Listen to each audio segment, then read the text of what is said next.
Actually, honestly, because I don't know how many times you said, I'm gonna open it today, and then it gets open like 30 days from now. That's hurtful. Hey, So hopefully, I've still got to finish grading all the quiz 4s. Hopefully quiz 5, which we're reviewing for now, will post this evening. If not, it will certainly post at some point tomorrow. It will remain open through next Thursday at a minimum. If I don't post it till tomorrow, it'll remain open through next Friday. Does that make sense? Yeah. All right, and so I know we covered this a second ago, but for online people, we should be covering New Deal lecture, World War II lecture, Cold War lecture. Is that correct? Is the Yeah. Great Depression going to be on this quiz too? I think I talked a little bit about the Depression. Kind of got half and half on the end of the 20s lecture and the beginning of the New Deal lecture. What I might ask you about are like the effects of the Depression, rather than that question you had in the last quiz, which was like the cause of the Depression, the downward spiral that most of y'all got right from the ones I've looked at. In this case, I might ask you, like, what were some of the, if we look at macroeconomic indicators, what were some of the effects? Like 25% unemployment, GDP goes down by over a third. Production in some sectors of the economy goes down like 75%, right? Thousands of banks fail. Many farmers lose their farms and have to migrate west and so on. And then, of course, in terms of the New Deal, I'm going to ask you, what did Roosevelt and Congress, it's not just Roosevelt, what did they do to try to mitigate that? And among the programs that we talked about would be, obviously, the Emergency Bank Holiday, the Emergency Banking Act, and the FDIC. And the SEC in terms of trying to return confidence to banking and to finance and the stock market. We talked about Roosevelt delivering or explaining those programs to the American people by way of the fireside chats over radio. We talked about federal work relief programs. So it starts with the CCC, and then there's the TVA, which was committed to electrifying the rural South by creating hydroelectric power plants, remember? And then the big one's the WPA, which took what the CCC had done and did it on a much bigger scale in terms of public works projects. But also remember with the WPA, there's like the Federal Writers Project and the Federal Artists Project, and a real effort to take people who have skills and put them to work using their skills. After that, we talked about the AAA, the Agricultural Adjustment Act. Remember the key component of that was trying to fix the price problem for commodities because the prices were so low. The thinking being that oversupply was the problem, just as underconsumption is seen as the problem in consumer goods. And remember what they did, they paid farmers stipends to stop growing certain crops, stop bringing certain commodities to market, everything from oranges to wheat and cotton to cattle, right? And that goes a long way to fixing the price problem. And just remember that with a lot of these programs, there are shortcomings. And we said, well, what about the sharecroppers in the South? What about black farmers in the South who don't own that land? They get no relief. And there were other examples we looked at. I think I may have referred to, in terms of federal housing programs, the redlining of neighborhoods, that the color coding literally of maps of neighborhoods, and basically the federal government encouraging banks not to lend to people in black sections of fill-in-the-blank city. That really solidifies segregation and limits federal housing relief. What else? We then, in terms of the second New Deal, talked about what is a welfare state. So you want to go back and review that definition of what is a welfare state. A nation in which the federal government takes on the responsibility for the general welfare of its most vulnerable citizens. And remember, the welfare state program in question here with the New Deal is Social Security, which, in addition to being a government-administered, taxpayer-funded, essentially retirement system for elderly people, was also the vehicle for unemployment insurance. And that's the point at which you start to think about, and I didn't say this at first, remember the whole blanket or the umbrella for the whole thing was relief, recovery, and reform? You should be able to tell me what is meant by those three things. Relief for people who need it, like the unemployed. Recovery for the economy, that is reverse the trend of recession, shrinking of the economy. And then reform, this is what I mean here, we're talking about FDIC, Social Security. How do we make sure that this doesn't ever happen again? You know, why, even when we did in this last recession during COVID, match some of the macroeconomic numbers like unemployment, the suffering was not nearly as bad because we have things like unemployment insurance, right? And we have the FDIC, and we have, federal stimulus programs and whatnot. So it was about putting in place that safety net, to make sure next time there is a serious recession that things don't get so bad. World War II, obviously you need to know who are the Allied powers, who are the Axis powers.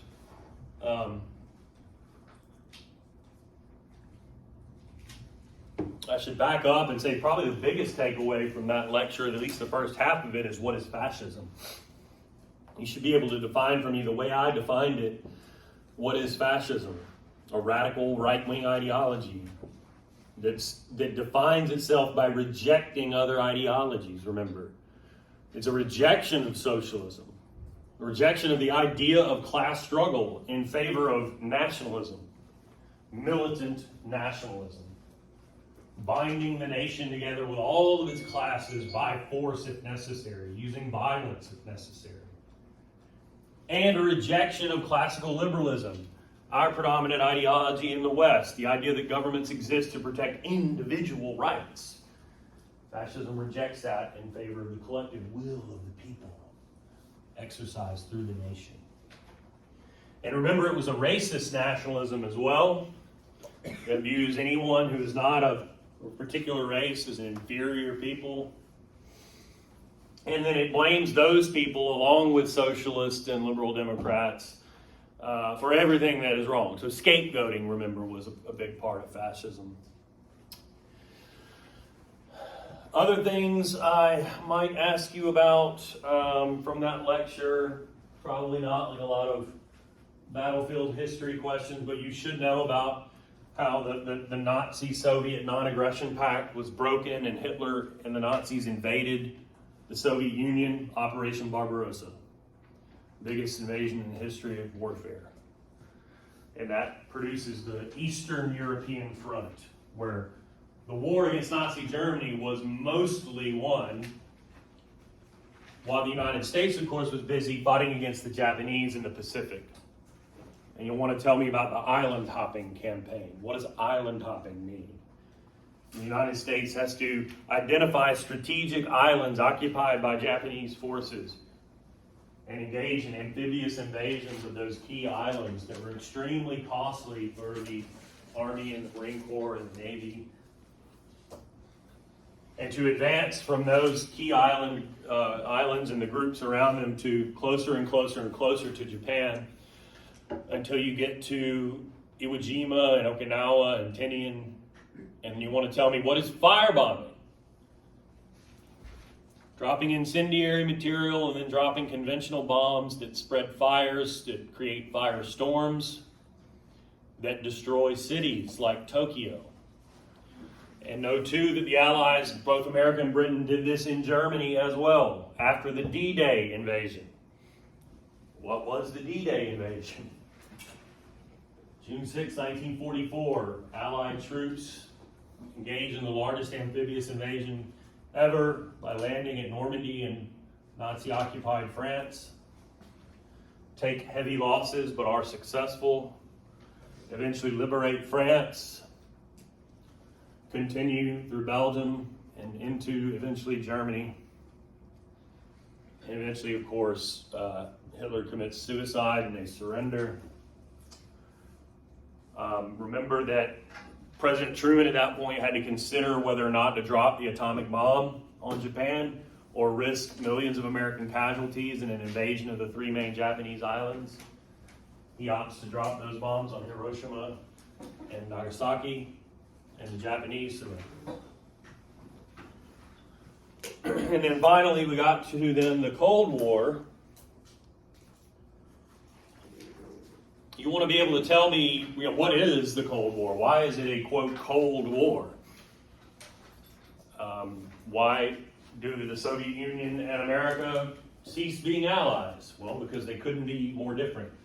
And their common enemy, Nazi Germany, is gone. And you have one country that's capitalist and somewhat, at least, democratic, and another that is state socialist and communist. But everybody was fatigued after 2 world wars. Obviously, remember disillusionment. There's no guarantee that a third war would solve everybody's problems. But then the biggest issue is by the 1950s, both sides have nuclear weapons. And a war between America and the Russians might mean possibly the end of all life on Earth and almost certainly the total destruction of one another. And so remember, the Cold War plays out in all these other ways. America has NATO, North Atlantic Treaty Organization. What's that? Soviet Union responds with the Warsaw Pact. What is that? Why is it that the UN is not the end-all, be-all of these big multinational organizations? United Nations is created, but both America and the Soviet Union sit on the Security Council and have veto power.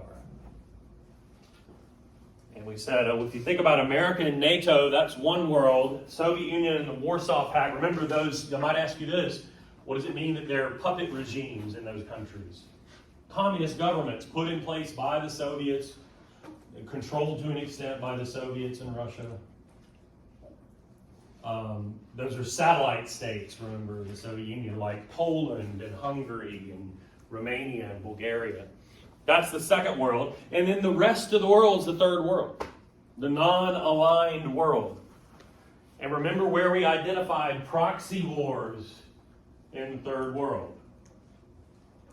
We talked about the war in Korea, where the North invades the South.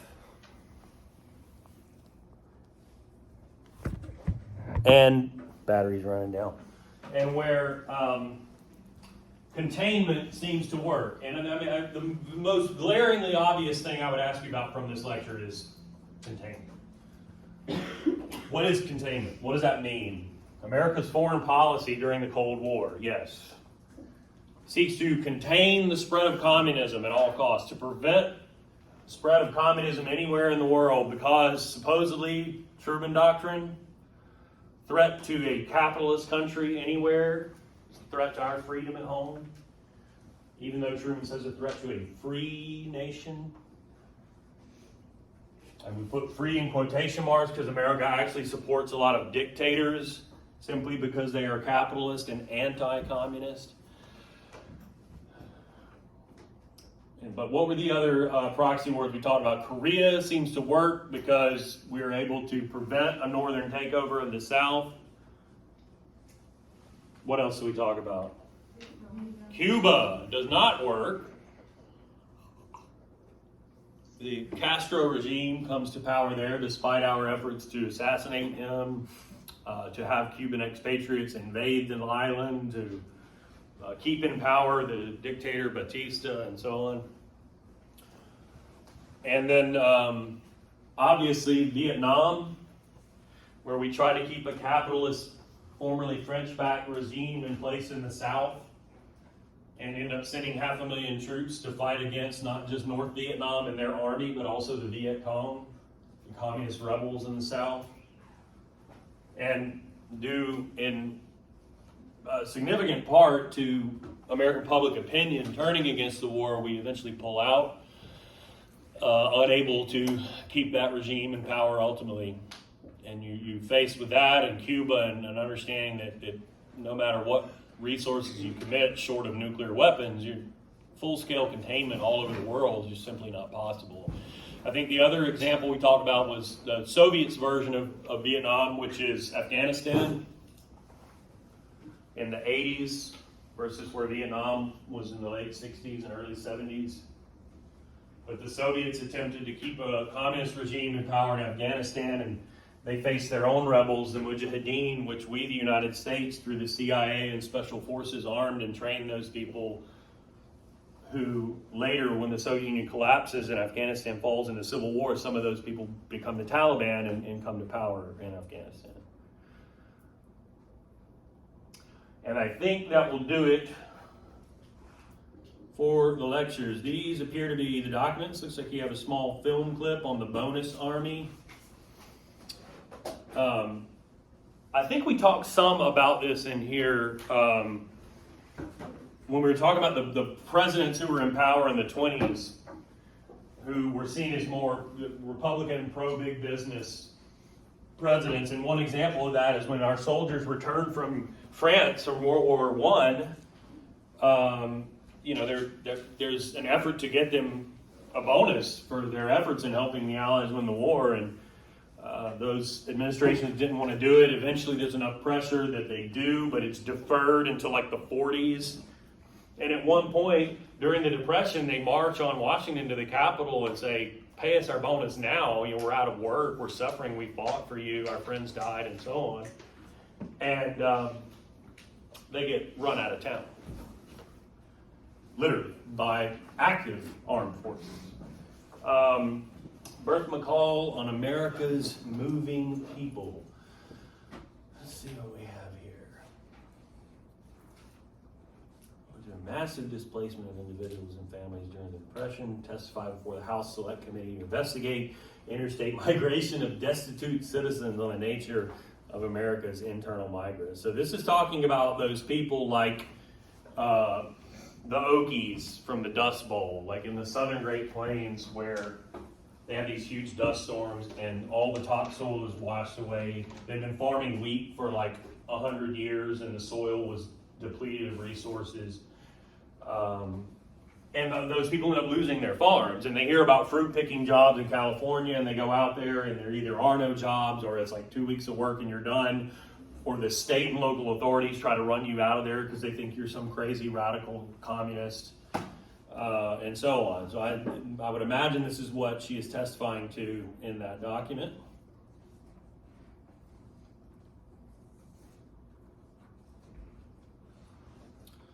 Japanese American internment we talked about.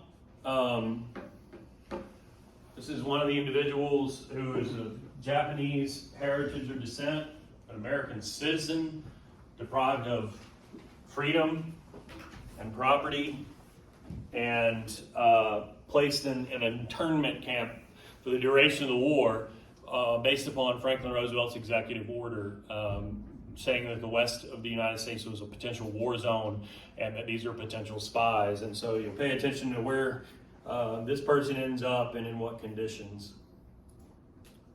And then finally, I talked about, or at least alluded to, NSC 68 in here. It's a National Security Council memorandum. Now, you'll remember we talked about George Kennan. Remember the bald-headed guy on the chessboard? And how it was a lot of his assumptions that went into making the containment policy what it was. Like, we think the Russians don't think we can get along permanently and exist peacefully together, and so why try to work with them?